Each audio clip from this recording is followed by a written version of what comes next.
Shalom, salam damai sejahtera untuk para sahabat layar kesaksian dimanapun berada saat ini. Sebagaimana kita ketahui, hingga detik saat ini konflik Palestina, Gaza dan Israel belum juga berakhir.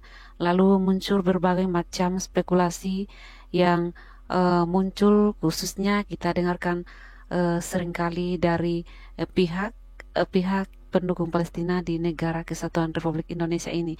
Seperti berikut ini akan kita saksikan bersama-sama sosok Mu'alam yang mengungkapkan kekesalannya kepada negara-negara sahabat sebagai negara yang mayoritas Muslim, tetapi seolah menutup pintu untuk membantu Palestina. Seperti apa? Berikut video selengkapnya.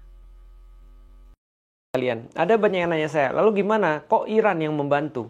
Kenapa nggak negeri-negeri Muslim yang lain? Itu juga termasuk pertanyaan saya. Kenapa Iran yang bantu dan bukan Muslim yang lain? Karena kita tahu bahwa ada problematika antara Sunni dan Syiah. Dan itu mudah-mudahan kita bisa cover dalam video-video kita yang lain. Dan kita juga sudah tahu bahwa Iran ini adalah sebuah negeri yang mengambil aliran Syiah di dalam negerinya. Jadi ini tidak bisa diterima oleh beberapa orang-orang Muslim. Tapi gini teman-teman sekalian, pertama-tama kita harus tahu dulu bahwasanya Hamas itu pernah juga dituduh bahwasanya mereka adalah perpanjangan tangan daripada Iran, atau mereka adalah dimanfaatkan oleh Syiah, bekerja sama dengan Syiah, sehingga seolah-olah kita tidak boleh membantu saudara-saudara kita yang ada di Hamas. Jawaban itu sudah disampaikan oleh Hamas itu sendiri, bahwasanya mereka sudah senantiasa bahkan sampai sekarang mengetuk pintu-pintu negeri-negeri yang seharusnya menjadi sahabat mereka, lebih menjadi sahabat mereka atau lebih dekat dengan mereka ketimbang dengan Iran yang Syiah. Mereka sudah mengetuk pintu Arab Saudi, mereka sudah mengetuk pintu Suriah, mereka sudah mengetuk pintu Turki, mereka sudah mengetuk pintu Mesir, dan segala macam yang berbatasan ataupun yang dekat dengan mereka, yang tentu saja secara pemikiran Islam itu lebih dekat dengan mereka karena mereka adalah Sunni. Tapi ternyata tidak dibuka. Dan ketika mereka dalam keadaan ditinggalkan seperti itu, malah justru yang tidak mereka minta sama sekali, yaitu adalah dari Iran, justru menawarkan sebuah bantuan. Nah, ini sudah dijawab. Sehingga kalau kita berbicara tentang masalah kok Iran, ya udah, terus mau kenapa, mau gimana lagi? Ini kan soalnya masalah Palestina bukan hanya masalah agama, bukan hanya masalah Sunni, bukan hanya masalah madhab di dalam Islam, bukan hanya masalah kelompok-kelompok di dalam Islam. Ini adalah masalah bukan hanya agama, tapi sudah lintas agama, sudah menjadi masalah kemanusiaan. Maka kita lihat bahwasanya ketika tanggal 7 Oktober itu terjadi dan pembantaian terjadi sampai dengan sekarang, sampai dengan sudah 6 bulan, dan kita nggak tahu kapan akan berakhir, maka banyak sekali orang-orang menunjukkan sebuah dukungan terhadap Palestina, dan itu meluas dari mana saja. Ada dari grup LGBT misalnya, ada dari grup orang-orang yang bukan Muslim, ada dari grup orang-orang yang yang selama ini justru menjadi penentang-penentang Islam. Di Indonesia aja ini beragam orang-orang yang membela Palestina, bukan hanya aktivis-aktivis Muslim tapi juga lintas agama. Karena memang ini sudah menjadi masalah internasional. Bahkan kita lihat di luar negeri, bahkan sampai ada tentara yang membakar dirinya, tentara Amerika membakar dirinya untuk membela Baitul Maqdis atau membela Palestina. Dan kita nggak bisa kontrol itu. Dan kita nggak bisa bilang bahwasanya kita menyetujui orang-orang itu hanya karena mereka membela Palestina. Tidak. Kita tetap tidak menyetujui LGBT. Kita tetap tidak menyetujui misalnya orang-orang yang mereka selama ini memusuhi Islam. Kita tetap tidak setuju. Tapi dalam perkara ini, dalam perkara mereka membela Palestina, itu adalah hak mereka. Termasuk ketika Iran misalnya menyerang Israel, walaupun alasan dia adalah ingin membela dirinya, ingin membalas serangan yang ada pada kedutaan besar mereka, itu tidak menjadikan kita untuk melarang mereka untuk melakukan hal itu, gitu loh maksudnya. Kenapa? Karena ini sudah jauh daripada hanya sekedar permasalahan agama.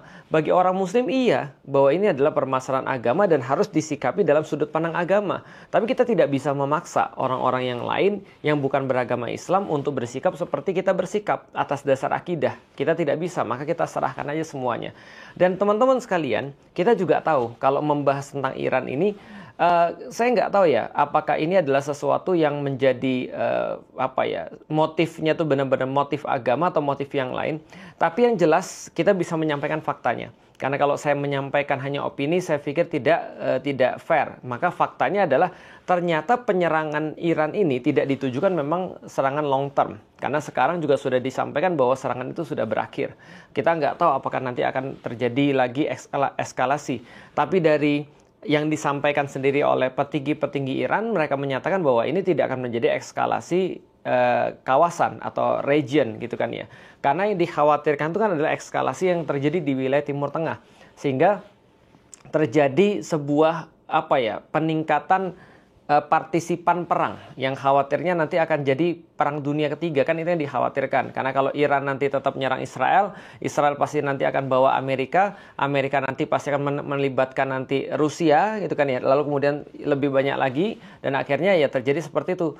Tapi ya Iran sendiri tidak mengatakan begitu. Bahkan sumber-sumber yang kita juga sudah bisa baca di situs-situs berita itu menyatakan bahwasanya Iran itu sudah berkoordinasi dengan Amerika, sudah berkoordinasi dengan negeri-negeri yang lain, bahkan sudah mengumumkan bahwa mereka akan melaksanakan serangan untuk Israel dalam waktu 48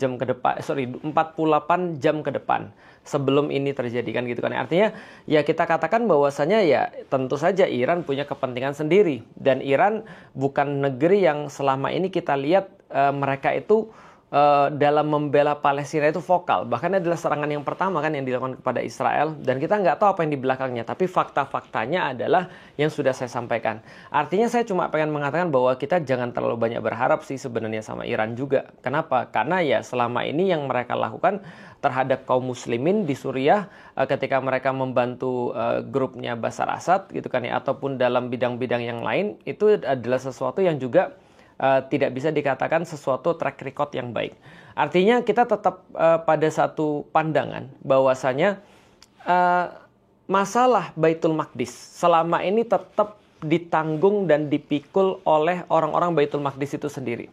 Itu adalah yang kedua, bahwasanya kita sudah membahas bahwasanya apa yang terjadi di Israel sekarang, serangan-serangan oleh Iran itu, yaitu sudah terkoordinasi dan sudah dalam tanda kutip dijaga agar tidak menjadi sebuah konflik melebar kepada konflik region atau konflik kawasan. Itu yang kedua. Yang ketiga, idealnya kayak apa? Idealnya begini teman-teman sekalian. Idealnya adalah kalau kita berbicara tentang apa yang terjadi di Baitul Maqdis, apa yang terjadi di Palestina, semua daripada kita sudah pasti sampai pada satu kesadaran bersama bahwasanya PBB nggak akan bisa nyelesain masalah ini. Karena tetap aja PBB ada Amerika. Yang Amerika itu pasti tetap akan mendukung anaknya, yaitu adalah Israel. Dan kita tahu bahwasanya dalam sejarah, Amerika lah yang bertanggung jawab termasuk yang paling besar untuk melahirkan yang namanya negara Israel. Ini adalah sesuatu yang nggak mungkin terjadi kalau kita berharap pada PBB atau berharap pada negeri-negeri yang lain. Justru itu pertanyaannya. Pertanyaannya adalah kenapa negeri-negeri yang di sekitar Palestina itu tidak membantu. Bahkan itu bukan hanya terjadi pada saat ini saja. Karena yang kita bisa tahu dari sejarah, ya ini sudah berlangsung dari 1920-an. Bahkan ya dari 1923 ketika runtuhnya khilafah, tidak ada lagi yang kemudian melindungi saudara-saudara kita dan wilayah Baitul Maqdis atau Palestina. Ya terbentuklah kemudian negara-negara kecil-kecil itu. Lalu kemudian mereka tidak bisa melindungi Baitul Maqdis. Mereka tidak bisa melindungi kiblat pertama daripada umat muslim. Maka semua orang yang mengamati dan mengikuti peristiwa yang terjadi di Palestina, Baitul Maqdis, di Gaza, sekarang ini sampai pada satu kesimpulan. Apa kesimpulannya? Kesimpulannya adalah tidak ada yang bisa kita harapkan kecuali daripada umat Islam itu sendiri. Karena secara logik, secara normatif, secara historis, kaum muslimin itu tidak perlu dibantu oleh yang lain dan tidak bisa dibantu oleh yang lain dan tidak mungkin dibantu oleh yang lain. Maka kaum muslim harus menyelesaikan permasalahan sendiri. Dan mereka yang membaca sejarah, mereka yang mengetahui tentang dalil, mereka yang membaca logika, maka mereka tahu bahwa solusinya cuma satu, yaitu adalah persatuan umat muslim di seluruh dunia. Ketika mereka masih menganggap bahwa permasalahan Palestina ini hanya permasalahan-permasalahan pribadi, bukan permasalahan mereka, maka sampai disitulah kemudian solusi itu tidak pernah terjadi. Tapi begitu kaum muslimin merasa bahwasanya urusan Baitul Maqdis adalah urusan bersama, adalah bagian daripada syariat agama mereka, maka disitulah ketakutan Israel dan bala tentaranya itu menjadi nyata. Kenapa? Karena kaum muslimin tidak lagi dibatasin oleh sekat-sekat. Bayangin aja, kalau andaikan satu aja Iran nih nyerang, udah kalang kabut tuh Israel. Bayangin kalau seandainya semua orang itu menyadari hal yang sama. Jadi teman-teman sekalian, coba pikirin sebentar bagaimana logika saya nih. Saya kemarin barusan umroh. Dan ketika di depan Ka'bah, ketika lagi tawaf, terus terang saya nangis. Kenapa saya nangis? Sebanyak ini manusia. Mereka diatur oleh Allah. Tawaf di tempat yang sama. Tawaf dengan gerakan yang sama. Mereka melafazkan hal-hal yang sama. Tidak berani satupun yang melanggar. Nggak misalnya ada orang yang berlawanan arah tawaf tuh. Nggak ada tuh. Atau mereka tidak ada yang berani melanggar aturan Allah. Tapi saya bilang, ya Allah, kalau Nabi Muhammad ngelihat kita, gimana ceritanya coba? Gimana Nabi Muhammad ngelihat kita? Lalu kemudian kita lebih memperhatikan perkara-perkara seperti umroh tadi, yang itu adalah sunnah.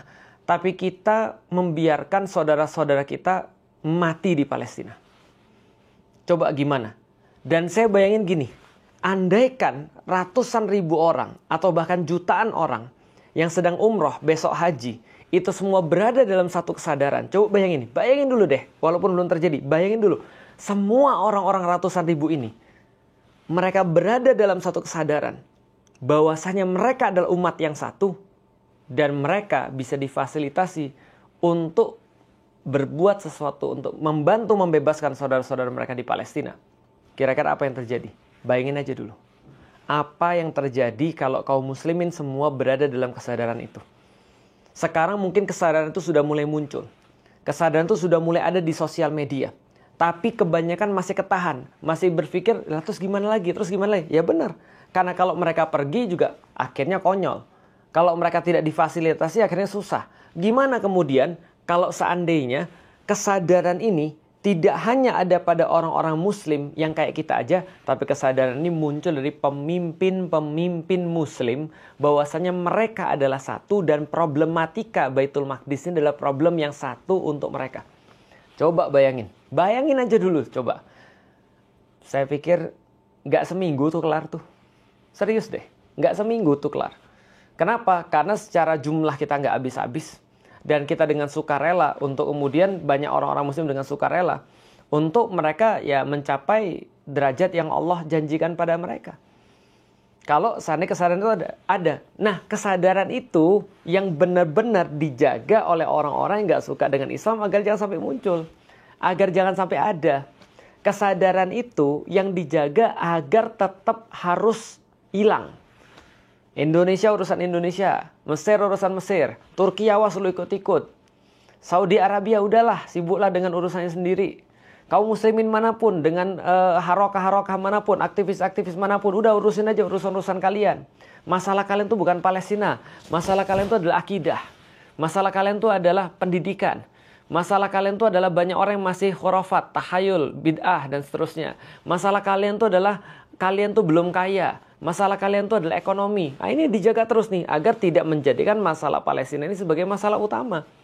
Karena di dalam Islam ini justru ajaran yang paling dalam tanda kutip mengerikan bagi orang-orang yang jahat.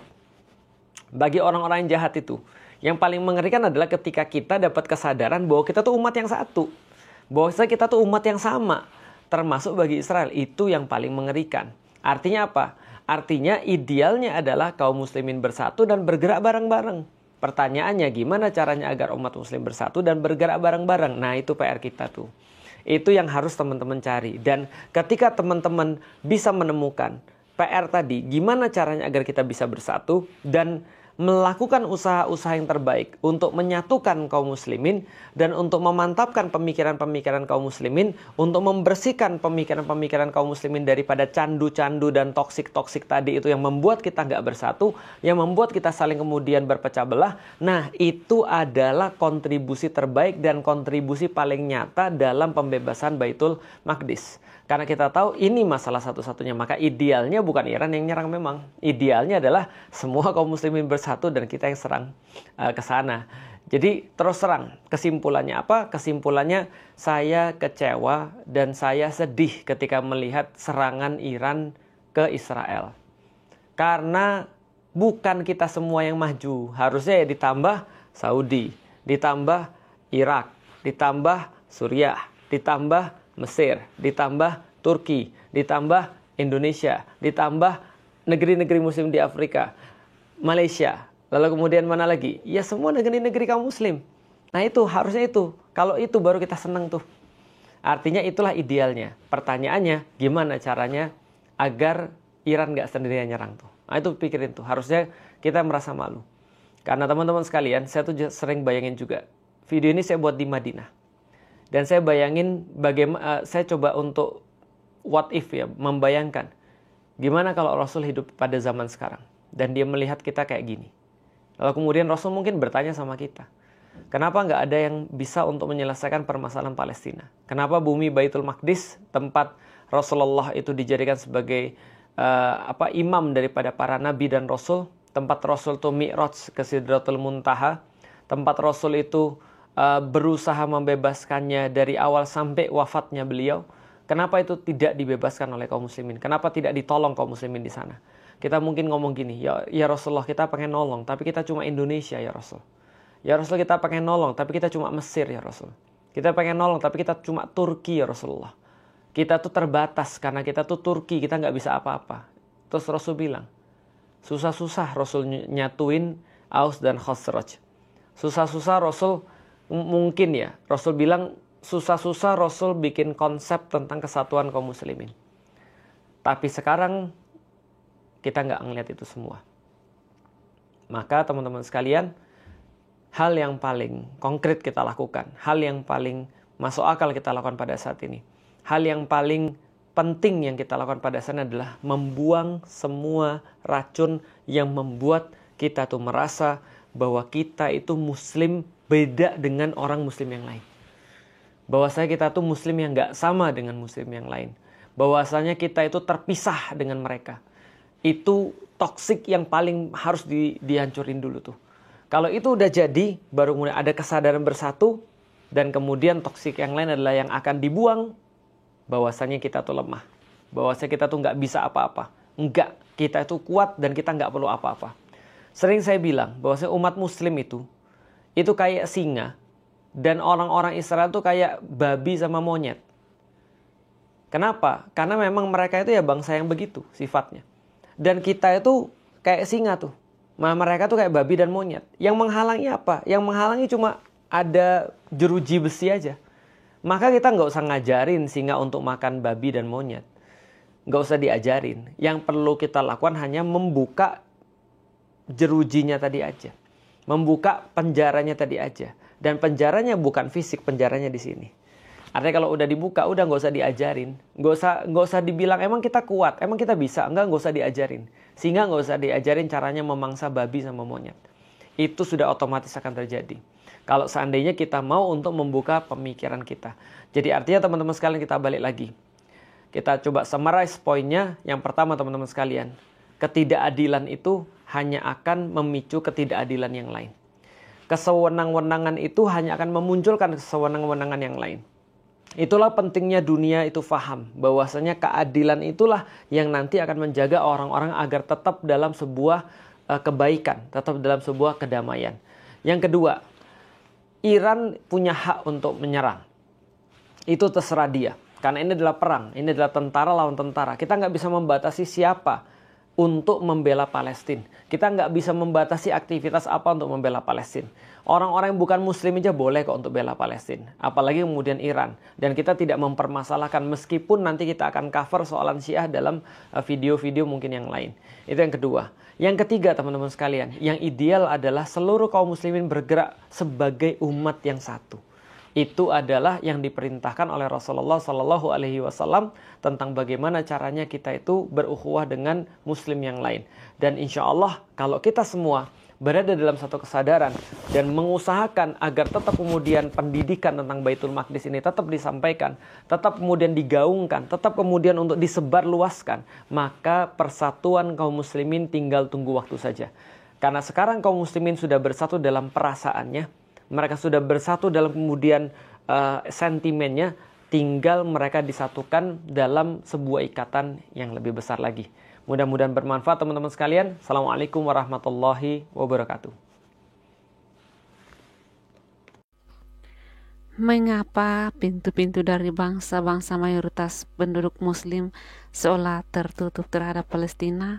Entahlah, hanya mereka-mereka ini yang bisa menjawab. Tetapi pada umumnya kita tahu negara Arab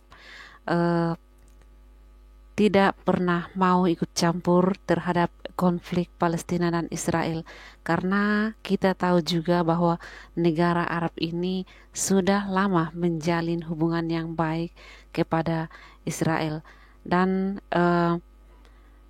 negara Israel juga membuka lebar-lebar pintu persahabatan kepada Israel.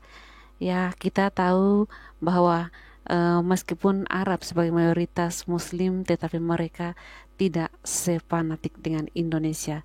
Demikian saudara, Tuhan Yesus memberkati dan salam untuk kita semua.